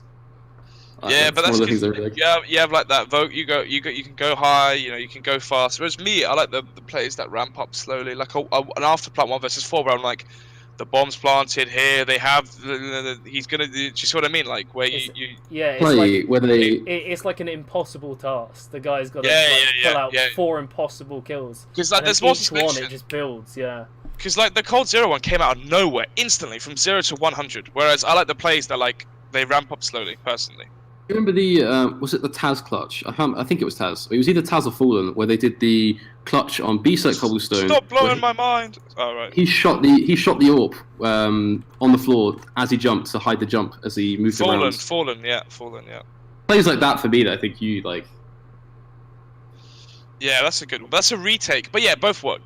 Yeah. I like a lot of plays, but like then again, you know, that's not my role. My role is afterwards. Yeah. My role is the interesting thing about casting with a good color caster, like I remember one of the things I enjoyed most about casting with Snods was like if someone did something really like interesting or like really intricate about the game, like something really special, you always knew you could extract that from your color caster. And that's like those are like the true gems within a cast is when a player does something truly extraordinary and you could get that out of your color caster in a really succinct way. The moment where he uses his AWP to hide his jump around the corner to then surprise his opponent in the retake. Like, that's a big moment. Yeah. Alright, and my final question is, you've, of course, got to cast fantastic different players. Is there any player who, when you got to meet them in person, maybe have chats to them, completely surprised you by their personality? Like, was like incredibly funny, or was like seems to joke around when he's playing, but then he's like super serious? Like, is there any player who just you're like, holy crap, this person is just like so funny or whatever? So, Freiburg. Oh, mine's easy, man. What's yours? it's easily nothing. Like, hilarious moments with him. Nothing. Yeah, I haven't met many people at events because I haven't done many events. Shanghai, like. The problem is when you're with like, there was no after party at Shanghai, so it's not as if like you converse with the players there. Like a lot of the times I've made relationships with people in esports is at the after parties when you're piss drunk. Yeah. Yeah, Freiburg, definitely Freiburg. He was just very, very intelligent guy, very down to earth guy. Yeah, really good conversations. And the thing is as well, right? I was there for the B stream for Katowice, so he could have just like egoed me off, right? But he sat down there and he asked me, like, oh, so what do you think about this matchup? And I was like, what? And he was like, yeah, so what do you think about this veto? I was like, what? And he's like, yeah, like, I think this. And obviously we had like a 20-minute conversation about the map vetoes of this best of 3, like, you know, who's going to win it, why they're going to win it, what do you think about this team? Do you see what I mean? It was like really, really interesting because then, you know, because you're in a green room, the secrets start coming out, and then it's like, oh, well, did you know that the reason they do this is because of that? Like, actually, there's been an argument in this team. That's why he has to play this role. That's why. Do you see what I mean? Yeah. So, yeah, that's definitely the most. When I met a pro, obviously now he plays for Heroic, but yeah, when I met him and we were just in the green room, and he was there talking with the casters, he was like, oh, so what do you think about this one? What do you think of the veto and stuff like that? I was like, wow, that's really interesting. Hey, that's awesome. So nothing for just being well, nothing. Well, I mean, like, I just remember I am at least 2016 walking into the Cloud9 practice room, and every single one of them was sat there playing PUBG. One of them, without fail, they were all playing PUBG. And like that was the first time I met nothing. And from there, it was just like I think there are 3 separate moments in vlogs where we've just like, or like just done random stuff. Like I remember.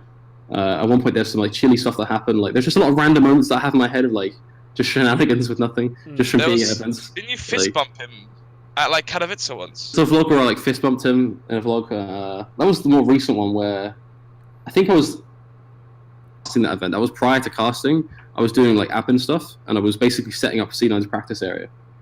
And I looked after C9 all day. So that's pretty cool. It's not too bad. There is one other person actually. I can't remember his name though. I think it's who's the blonde guy from G2? Blonde guy? Oh, he's not even blonde. His name starts with an F. Body. You got Body, MBK, Shocks, Existence, 40 I was Apex. thinking of someone from old school SK, but it was actually Body I was thinking of anyway. That guy's so nice. Like him and his girlfriend are the nicest people I've ever met at an esports event outside of nothing. The reason I say that is because when you meet people at esports events, that's not saying 9 times out of 10 you get egoed. You I remember meeting him. Yeah. It was a restaurant in Cologne. He was sat there with his girlfriend having a restaurant after the event, and instead of just saying like I didn't even say hello to him. We spotted each other. He'd like recognized me because I spoke to him earlier in the day, and he took time out of his meal in a restaurant to have a conversation about CS with me. Like met his girlfriend and stuff. Like I can't think of anyone else who'd do that. Yeah. Like because 9 times out of 10 they'd be like, hey, like they just ego you because I mean they're eating for a start, right? Yeah, So. yeah. And plus, at the esports events, like some of these top people are kings. You know, they get the food. You know, what do you want for dinner? Like, do you want a coffee? Do you want me to do this? Do you want me to do that? You know, they get spoiled. So like, it does get to the head for a few of these people. And then you know that you come out of it, and then it's like, oh, you are human. That's the big problem with the music industry, isn't it? Like these musicians where they tour around the world for years, and they have their tour managers. Their clothes are washed for them, their food's given to them, they get told where do you want to go, what do you want to do, everything's done and spoon-fed to them, and then as soon as their career dies, so does their social life, so does the world which they built up also crumbles away, where they have to suddenly, oh actually I do have to wash my own clothes, I do actually have to go out and go to a supermarket and buy my own stuff, and cook my own food, you know, and it messes them up. One of the funniest moments nowhere near that degree of esports, but there's definitely like a level of prejudice and ego, but a lot of the people are very kind. A lot of the people are very, very kind. That's a very thoughtful and with the Body story, a very nice note, I think, to end on. Thank you guys so much for coming on. I really appreciate it. It's been awesome to hear from you, especially as a CS caster, but I think Yumi was watching as well. Like, it's really awesome to hear you guys, and the tips you're giving help us a lot as well. To take your job. So weird. No, I'm kidding. It's so weird because it feels like I haven't said anything. I don't know about you, Flakes, but like, it just feels like we had a conversation. It just feels like we've been sweating. but I feel a lot of your like your main portion of advice is you've learned from experience, if that makes sense, and like so you just telling stories and detailing your experience. There's a lot of stuff that like we as listeners and casters can draw on. So like say we do get into a similar situation, then we know well, if we ever make it to a point where Reddit's bashing us on the front page, like it's like, well, I've obviously done something, but also I can learn from this. Like I shouldn't just be like, all right, I'm bad at this, see you later, I'm done with casting, I quit. If there was ever a bit of advice I would give to any caster, and this has just popped into my head now that you like, someone said like, I don't think we said anything, is like someone tweeted the other day, a caster who's trying to sort of like make it. And they were basically like the long and short of that tweet was they were moaning that they weren't getting hired after grinding for like 2 years or 3 years. Guy I think T-Tom has done it as well. Like quite common, people moaning on Twitter nowadays about not getting work. Don't do it. Don't moan on Twitter about not getting gigs. Don't moan about, oh, I've grinded so hard and I'm not getting work. Because at the end of the day, the hard work happens when nobody's watching, when you're not on Twitter tweeting about it, when nobody can see you doing the hard work. That's when the hard work comes in. So that's like lesson number 1. Lesson number 2 is just don't go and ask for it. Like, work hard enough so that an organizer notices you and decides to take a chance on you. Yeah. There are hundreds of other casters. Like, why should they take a chance on you and not someone else? It's not like, just work hard. It's not just that, but you have to understand your role as well. Like the same way they say like a £400 client will always be a 400, or I think the example is $500, right? The reason a $500 client will always be a $500 client is because once your clientele has $1,000 to spend, he's going to go to the next person above you. The problem that these casters have, the guy, I don't know, tea time and that lot, is which other casters are going to stream from home with a professional setup, with all the logos, all the hubs, all the HUDs, everything. You know, all of these qualifiers and these B streams and these C streams. You know what I mean? It's like it's like what I had with casting is like, oh, I am now the B stream. Like the reason I'm not going to get hired for a main event is because, well, if I go to the main event, who's going to cast the B stream? You know, the B stream is in Leicester. It's in England. It's like an hour away from my house. Who else are they going to get? So, you know, if they have the money to hire someone else, they're not going to hire me because I'm way cheaper. If they had the money for someone else who's tier 1, they're going to spend like the extra cash to get them. So, you know, you have to understand your role in that. If you want to progress through your role, change something. I don't know, change something, because otherwise you will just be complacent with it, or it's just going to stay price though. It's like, don't get complacent. Also, be content with like if you've like doing casting as a job and you're trying to make it as a career, but you've been doing casting for 2 years for €5 an hour. You should probably look into changing that too. Yeah, and looking to see how you can like so many people are wondering why they only get the online like slog work, in the sense of like you must cast 15-hour days of, you know, tier 5 CS. You're probably doing that because you're an easy one for them to hire because you're casting for €5 an hour, right? Yeah. Whereas there are other people who would charge €15 an hour, or 25, or 35, or 45. Here's an example. This happened quite recently. I'm not going to give the organization or whatever. They added me on WhatsApp. They got my number from someone, and they said, "Hey, we're doing an event online. Can you cast it?" And I said, "Cool. Here's my rates. This is what I'm going to do it for." They go, "Oh, that's not in the budget. Would you do it for this?" And I said, "No." So I missed out on, you know, quite a bit of money. Not a long season, but like seasonal work for good money I missed out on.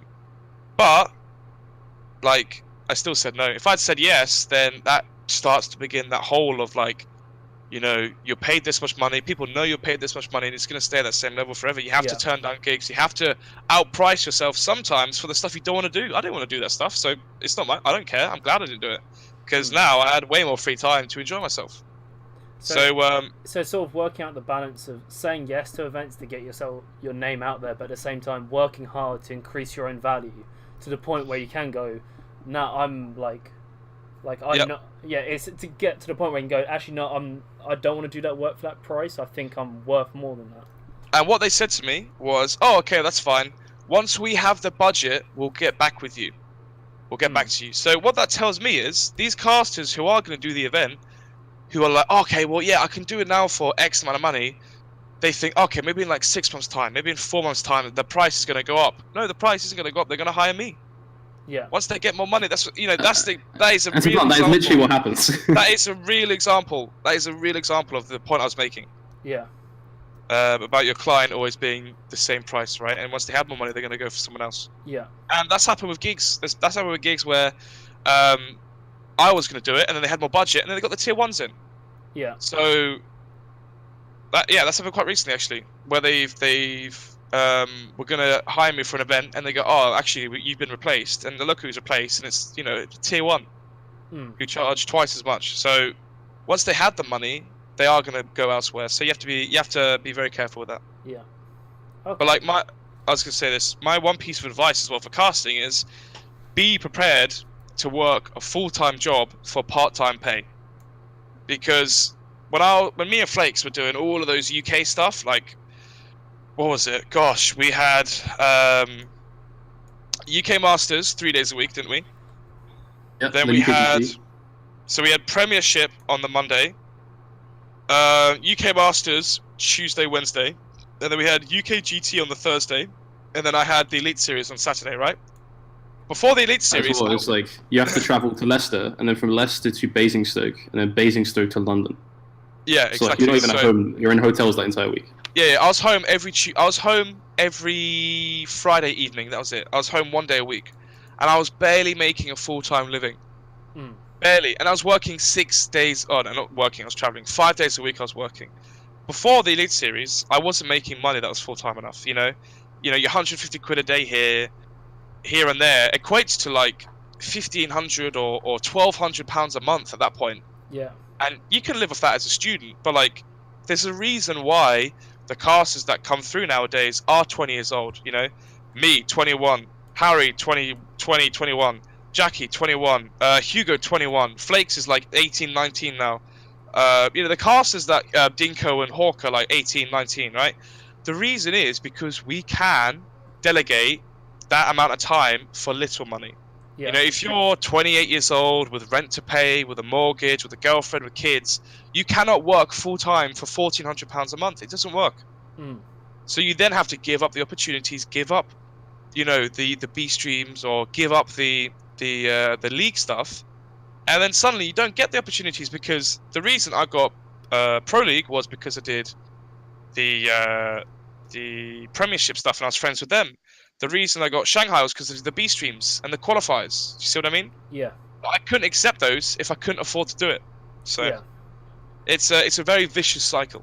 And would you say now that you're sort of more in a more secure situation now, with like you put in the hard work in the beginning and now you're still not being complacent, you're still improving, but it's not like, oh, I've got to donate X amount of cars just to, you know, make it by my rent kind of thing? I don't pay rent. Flakes is the person to ask that. But I still live at home because I'm not home that much. As I said, like during the seasons, I'm home 2 days a week, right? Well, why would I ever pay £1,000 a month to live somewhere? Yeah, exactly. But for me, I don't think like that. I'm actually one of the most, you know, carefree people there is. I had this discussion with Harry, actually, just Harry. Harry cares, and some casters care a lot about their next job. You know, they get quite stressed about it when they're not hired, they haven't got anything planned. Whereas with me, I don't really care. Yeah. I don't really care. And maybe that's because I don't pay rent, that I don't care that much about my overheads. So Flakes is the person to ask, really. I think for me, like, it's kind of an interesting topic for me because I realized about a year ago with work and stuff that, like, if I wasn't going to get consistent gigs, I couldn't, like, move out and I couldn't, like, sort of grow, like, my life in the way I wanted to. So I ended up, like, looking at other ways that I could also earn money within esports. Yeah. And that's why, like, a lot of people who know me know that I also, on top of casting now, I also do a lot of, like, business development stuff and behind the scenes stuff within esports as well. But things is because, like, you know, one rule of life is if you can have multiple sources of income, that's a great thing. Yeah. To a certain degree. Also, you know, you have to be willing to, like, I sacrifice pretty much now. Like, I don't think there is a day where I'm not working. Like, usually I'll work like 15 hours a day, like, pretty much on average. And that's a sacrifice that I've made so that I can continue casting full time as well as, like, working on other parts of esports. Yeah.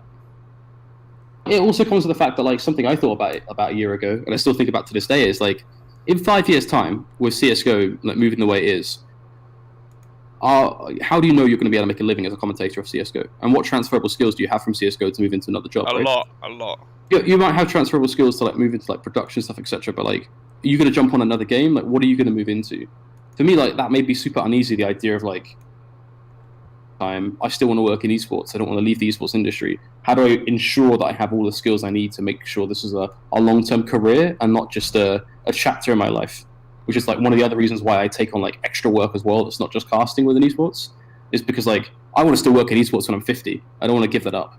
And I think like the idea of casting being a chapter for like 3-4 years is not something that I, like, want. Whereas some people are cool with that. Some people are like, what I want. That's what I want. That's funny. Yeah, which is like, Slants was like, you know, I think we've had this conversation in the past. Like, you want to cast for like a couple of years, and then there'll come a point where you're like, you'll move on. Whereas for me, I'm like, I'd like to work in esports pretty much like through and through. Like, obviously, I do, like, I mean, me and Slants had this conversation before. Like, I do a lot of other business stuff as well outside of esports, but like the core of my work, my day-to-day work, goes into stuff that ties into esports in some way, shape, or form. Yeah.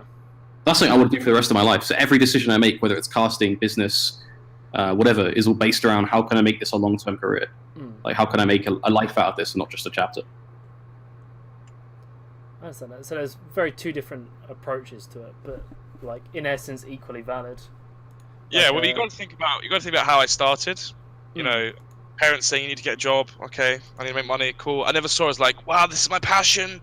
This is my dream job. Like, you know, there are some casters who are like at our sort of level, trying to break through to tier 1 and get consistent work.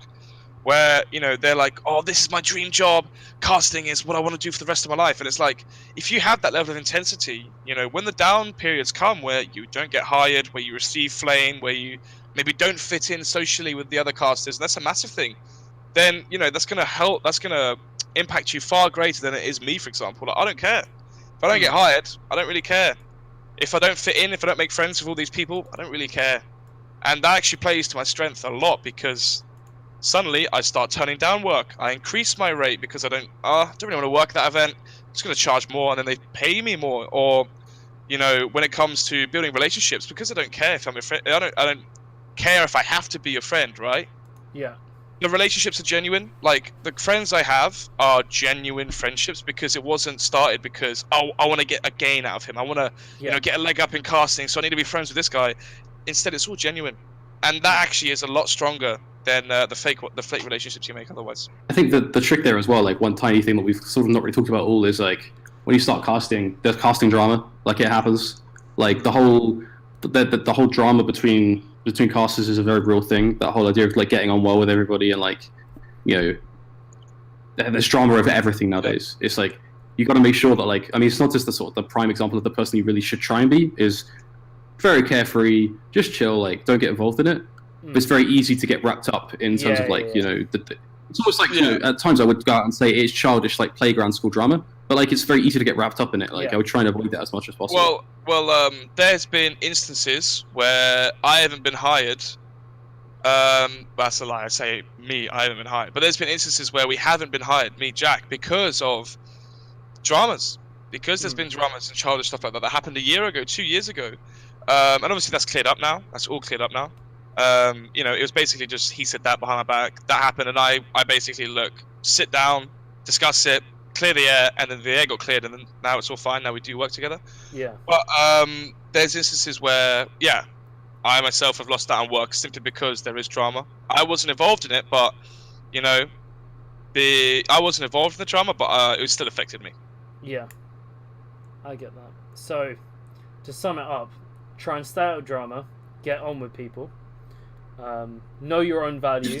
To be honest, like, just be real with yourself. Like, be an all-round chill guy. Like, don't be too intense. Don't, like, for example, like, for me when I was younger, when I first started, like, I was like, gotta be super professional, gotta be on it 24/7. And that's a big problem. Yeah. You almost become super stiff because you're trying to be super rigid. You're trying to not have fun. It's like, it makes you know it what? worse. Throw that out the window, because that will make you terrible. Like, just come in, realize that you're casting video games for a living. At the time you spend with people, and then look to ways to make you. And then, you know, obviously there is the career management side of that, but like split it up into two different pools: career management and the job. Career management is like making money from it and making sure that like this is, you know, something you can do full time as a job, and the job side of things. And then the actual like casting and stuff is like working hard to constantly like improve and stuff, but also avoid the drama, keep your head down, like, and have fun, and just surround yourself with good people. Like, biggest lesson I've ever learned is surround yourself with the right people, and that way you don't get the drama or anything. Like, you don't get any of the crap. You just having a laugh with the right people. And it's all good times. Because what's the point of casting if you're not enjoying it, right? Like, it's bloody video games for a living. Yeah, let's be honest. to be fair though, you know this, Flakes. I didn't like casting for a very long time. I did not like casting for a very, very long time. Easy to let it like stress you out. Very easy to let like things like take control and get on top of you. Like, I remember a specific memory from Star Series in my hotel room. I was talking to a guy called Sabo, who's like an MLG host and stuff from America. I was basically sat there with my head in my hands, like just a moody old git, like pretty sure I'd like literally been crying like 3 hours before that or something, because Reddit had just like completely taken over like the way I felt. It was like, I look back at it and I was like, what on earth are you doing? Like, literally at an event, like talking about video games, like just chill out for a second, like enjoy it, like. Yeah, whereas I always say it, like, it's literally video games, guys. Like, come on. Whereas with me, I didn't like enjoy casting because it didn't, like, you know, like I didn't feel like, what's the word without sounding like weird, mentally stimulate me. Like, it was as if I came off a cast, I thought, wow, I just did something amazing. Whereas with casting, I was like, yeah, get paid, do the job, whatever. And it wasn't until February this year where I was like, okay, actually, I actually enjoy this now, and I actually look forward to work. So that was like the big shift for me, and then my career obviously went a lot better as soon as I started taking it a lot more enjoyable, because that emotion, that passion does show through to the audience when you're casting. But like, yeah, exactly. One of the really funny things, I don't know if you thought this as well, Flakes. Actually, Novi, you probably still think this now. one of the really, really funny things that I did was I thought one event would do it. I thought like, oh, if I just get a pro league, that's it. I'm gonna make it. Or when we did the minors, I thought, oh my god, this is it. Like I'm doing the minors. Like after I've done the minors, DreamHack's gonna be calling my name. DreamHack's gonna be, dialing my number, and I'm gonna be doing DreamHacks. And then once I do DreamHacks, then I'm gonna be doing mainstream ESL events. And no, none of that happened. Nothing happened at all. And it applies both ways as well. It's like, it's not just about thinking you're gonna get the gigs, but it's also like, I said this earlier on, if you screw up an event, like, it's also the same thing. Like, it's one event. Yeah. There are like hundreds of events a year. Like, well, the funny thing is, this is quite like comedic. So after the ECS finals, you had the Dinko and Hawker guys, and they did the community challenge. And one of them, I'm not going to go into the details, right? It's private. He DM'd me and he said, "Hey, I just did the ECS finals. Can you get me work?" And I was a bit taken aback from it. I was like, did he have the same novice mistake I did when I did the minors, where I thought, oh, I'm doing the E-League minors, that's it, I'm going to be doing DreamHacks and stuff like that. And I told him, I was like, look, mate, it doesn't take one event, it takes 10. It takes 10 consistent events. That's just an arbitrary number, right? That's an example. It takes 10 events to finally get noticed. It took me 5 B streams to get a main event. And even that main event is tier 2. It was tier 1 prize pool, but it wasn't as if it was like Astralis FaZe. It was like Virtus Pro, Gambit, that sort of team level, right? And that took me 5 B streams, all the qualifiers and stuff I've done, right? It takes so much more than one event. But the irony in it, obviously, Flakes, is the fact that now they're doing the major. So I guess I was wrong with that one, but that was a very rare case. No, I completely understand you on that front, definitely. Your mic's muted, Flakes. I don't know if you realised, or you're busy. There you go. I muted it because like internet was being a bit laggy. Oh, okay. But yeah, the irony with that is obviously now they're doing the major. So I know. So like to re-sum up all the points is it's so one event won't get you noticed. In essence, it's consistent hard work. It's not being complacent with your ability, always looking to improve. It's being friendly and approachable. And not getting sucked into any needless drama, and also having fun with it, I think, is the most important thing. Because if you're not doing that, the passion won't come across, and then it's less acting. And I mean, like it's like you get with great actors is they try and feed that emotion, they try and find that to then make their performances more believable. It's kind of the same thing. If you're not passionate, then you're not going to sound passionate. In essence, yeah, and the passion as well means you keep doing it. Like, I guarantee if this wasn't my job, I would have quit probably the end of last year with casting. So the fact that it was my job, I was like, okay, I guess I have to carry on doing it. And then it wasn't until Katowice where I was like, wow, I actually really enjoy this. So obviously people develop at different times. And there's been the opposite where people love casting and then suddenly they fall off of it. So, motivation and passion obviously goes up and down. Yeah. But yeah, no, to reiterate the point, the passion will get you through the years. So like Flakes has been casting for like what 3 years now? Yeah, 3-4 years. Yeah. Yeah. And now you're interviewing him. I've been casting for nearly a year and a half now, and now you're interviewing me. Like, you got to think of it this way. Like, it's not going to be until the end of 2020, maybe even early 21, Novi, that like you might get to a point where you're in our shoes. Think of it that way. Like, this isn't like okay, I'm going to go back now in a 4 months' time. I'm going to be doing work. Like, no, it's going to take you years. Yeah. No, completely. Weird things happen. Like, I mean, for me, like, I had nothing for like a year, and then all of a sudden, like, I had opportunities. Like, it just, there is like a moment where things click, and you have like an opportunity you can make work, and then you can hope to use that opportunity to leapfrog into something else. But like, to be honest, you can't like. I think the issue with a lot of people, and you see this so much on Twitter nowadays, is people go hunting for it. Like, there was someone who tweeted a couple of months ago, "I will commentate your event for free. You just need to pay my travel and your hotel and stuff." And it's like, man, yeah. Yeah, like you don't need to do any of that. You just need to sort of doing what you're doing, looking for work, and just doing it the right way. Like, I think the minute you start going out like that, where you're like not begging for work, but for all intents and purposes, like doing whatever you can to try and sway someone into hiring you, they're gonna like organizers will ask. They'll be like, "Why is this guy willing to cast our event for free?" Yeah. Yeah, and it fucks the whole idea. Paying what you're worth is actually quite real. And it also fucks over other casters. Yeah, exactly. I was going to say that because you get that a lot with music. Like, I talk to a lot of musicians, and their value, like with streaming, their value of their art is dropping, because streaming, it's like people are like, well, I don't want to buy a CD of you, I can just get it on Spotify, but the actual return on investment for people who put music on Spotify is tiny. Like it's not worth it, and it's like there's a whole problem now at the moment where musicians' income is dropping because in essence people are trying to sell their stuff for free, and then it like say, oh yeah, just follow us and we'll give you this download or something, and then it devalues like a customer's expectation in essence, like of how much they should be paying for that musician. In short, like, just don't be that guy who walks to an event and says, I know this person is working your event, I'll cast the event for 90%, for like 10% of their rate. Yeah. Infuriating for us, like I lost a minor due to that, someone literally doing that. It's infuriating because you're like, which minor did you lose? Can you one of the Asian minors. I'll talk to you about it later. Yeah. I lost an Asian minor because of that, and it was because someone basically walked in and did it for like 10% of the rate of pretty much everyone else working on the event.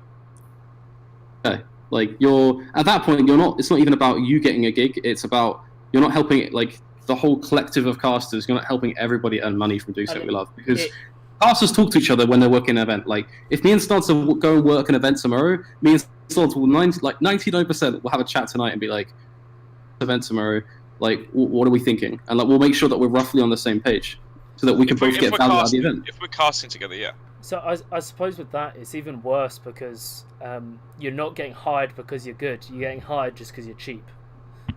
Well, and you're always going to stay cheap. You're always going to stay cheap. That's the problem. Like if I was to undercut you, it's like they're not hiring me because I'm better or anything or I'm good. They're hiring me because I'm saving them 90% of your budget in essence, which is like which like you can say, oh, I'm casting a minor, but you're casting a minor because you're basically doing it for free in essence. Yeah, and a big problem as well is the fact that a lot of the other cast is going to be resentful against you. Yeah. And once you have resentment against the other casters, then they're not going to want to work with you. And if they don't want to work with you, you're not going to get hired. Like, you have to be sociable. Like, there's been casters, we won't go with names, who have, been... Literally, how do I get around this? There's been casters who have lost their job, let's put it like this, who are no longer casting full-time and making money for it because they are... egotistical dickheads, and they fucked themselves over because they weren't sociable. They didn't fit in. Just co-caster live on air. Huh? Did you ever hear the story of the? Again, not going to mention the name, but there was a caster who once punched his co-caster live on air. That's quite a good story. No, I don't know that one. Because he didn't throw during a map. The other person didn't throw when they wanted the person to throw, so he punched him. That can be really frustrating, though. To be fair. Sounds like a reasonable reaction, I think. Yeah, it's always a good one. I mean, there's lots of ones like that, though. Like, I can think of so many stories of casters who are, like, shooting themselves in the foot. Like, I'm trying to think of one now. It's like, there's a couple I can't say because they're just too obvious to who it is. Yeah. So, like, if they ever see this, they'll know. Turn up for your call times on time, for example. When the company paying you and you're earning, let's be honest, like, when you're casting, you're earning good money from it if you're, charging a decent rate anyway. When they tell you, hey, can you be here turn up at 9:10, turn up 5 minutes early, turn up at 9 o'clock, don't turn up at 10 o'clock. Like, that stuff isn't that important. That stuff, I like call time, that, like, obviously I'd never miss a call time, but like the instances where I've seen talent miss call times has been so minimal with the repercussion. It's like, oh, okay, it's like I sit by like 2 hours, like. Okay, well that's different. Or if they don't bring their passport to the airport, that's another one. I mean, I was trying not to be direct, but you got, yeah. Did I get it? Yeah, I got it. Yeah. Burgers are really good, though. Inside banter. We should probably end it on that. Yeah. Alright, brilliant. Thank you guys so much. I wanted to, like, final thing was, what can people expect to see you in next? Like, what's the next thing for you guys? Snods, do you want to go first? What's the next thing that people can expect to see you at? Next event is the Chicago qualifiers. That's all next week. And then after that, probably B stream for something. Just you see me on the B stream somewhere. I'm the B stream boy.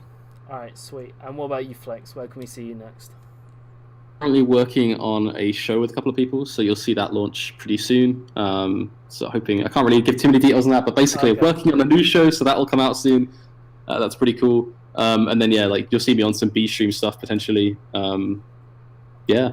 So make sure you guys follow Snod's CSGO at Snod's CSGO and at Flakes TV for updates. Thank you guys so much for coming on. I really appreciate it. It's 2 hours, man. My God. Yeah. Like, I need to go out. Oh my God. I mean, you did give me a bit of a scare turning up 1 minute before we're going live, but You stick to those call times to a minute, like. Yeah, I told you, I never miss a call time. Yeah, okay, I've got to say, I completely believe you on that. Anyway, thank you so much, really appreciate it. It's been really cool to chat to you and a lot of information you've given us as well, so thank you. And yeah, we'll definitely be watching your guys' streams and taking notes and stuff like that from a casting point of view.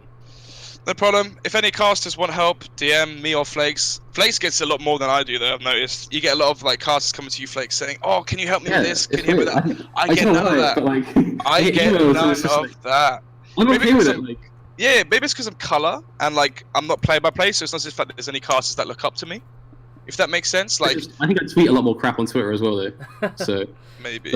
Anyway, I try and be a little bit more personal on Twitter sometimes. I think which shoots me in the foot quite a lot, but I don't mind it. Yeah, shoot me an email, DM me. Like I chat to people all the time about like casting and stuff. So I'm pretty open. So awesome, brilliant. All right, thank you once again, and yeah, hopefully we'll see each other soon at some event. Probably next Epic LAN if you guys come down to that. Hopefully, I'd love to get invited back to that. That was awesome. So yeah, we'll see you guys then. Thank you very much. See ya. Just before, I've muted Discord so you won't be able to hear them, but thank you guys so much for watching. Those who have still stuck around, thank you once again for Flakes TV and Snod CSGO. Really appreciate those guys coming out and having a chat to me. Shout out, there's 2 people who did follows in the middle of the stream. I'm really sorry I missed your name. I was paying really close attention to what the guys were saying, but I'll try and look at that and give you guys a shout out next stream. Thank you. I did see Miss Swifty. Thank you, Joe, for giving us a resubscription as part of your Prime stuff. Really appreciate it. But thank you guys so much for the support, and hopefully we'll see you in the next stream. Thank you guys, and see you later.